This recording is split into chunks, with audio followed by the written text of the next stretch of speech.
তৃতীয় অধ্যায় কর্মযোগ। এই অধ্যায়ে বিভিন্নভাবে বিহিত কর্মের অবশ্য প্রতিপালনের কথা বলা হয়েছে।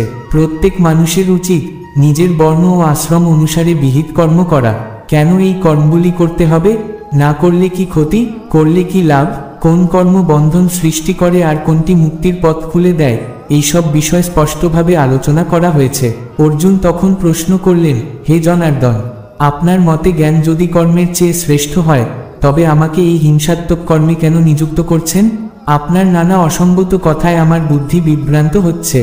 দয়া করে নিশ্চিত করে বলুন, কোন পথ অবলম্বন করলে আমি যথার্থ মঙ্গল লাভ করতে পারব? শ্রীভগবান উত্তর দিলেন, হে নিষ্পাপ, এই জগতে সুষ্ঠু জীবনযাপনের জন্য দুটি পদ্ধতি রয়েছে, যা আমি পূর্বেই বেদের মাধ্যমে ঘোষণা করেছি।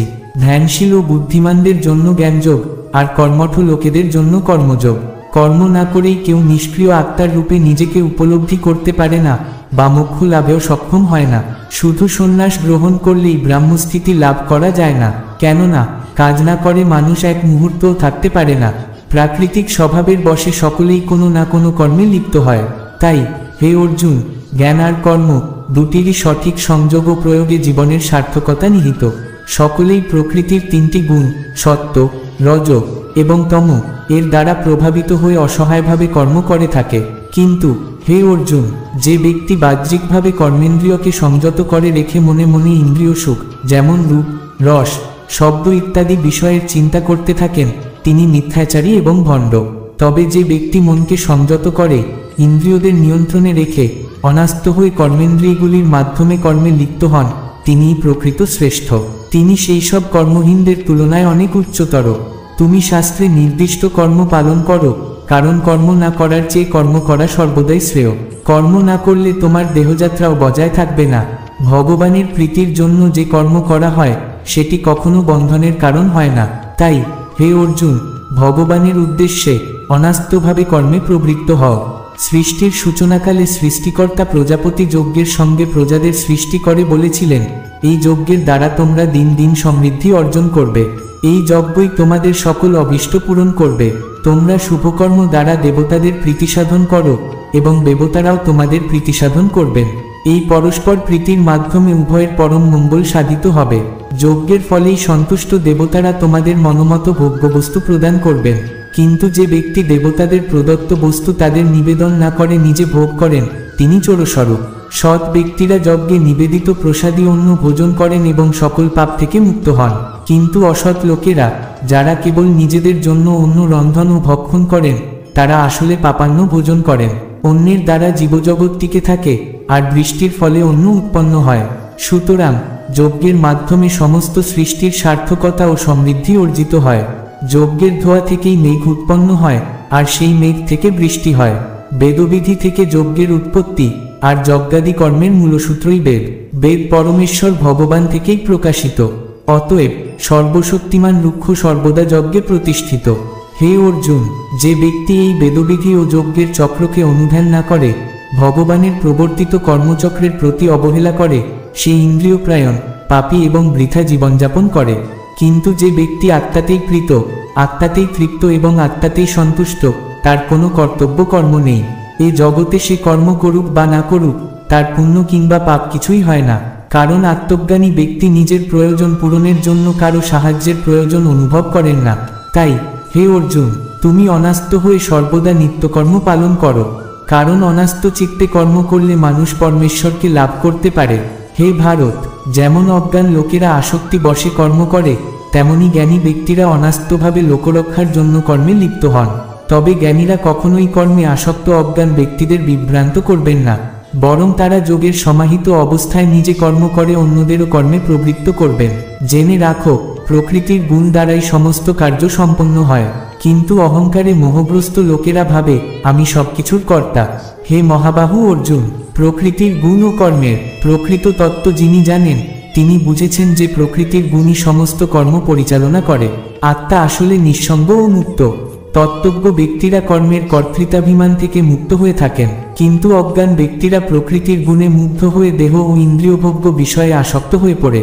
তাদের জন্য তত্ত্বজ্ঞানীদের উদাহরণ হতে হয় যাতে তারা সঠিক পথে পরিচালিত হতে পারে। সেই সব অল্পবুদ্ধি মানুষের শুভ কর্ম করার ভাবনা থেকে জ্ঞানীরা কখনোই বিচলিত করবেন না। হে অর্জুন, আমি ঈশ্বরের জন্য ভৃত্যের মতো কর্ম করছি, এমন মনোভাব রেখে তুমি সমস্ত কর্মের ফল ভগবানের প্রতি সমর্পণ করো।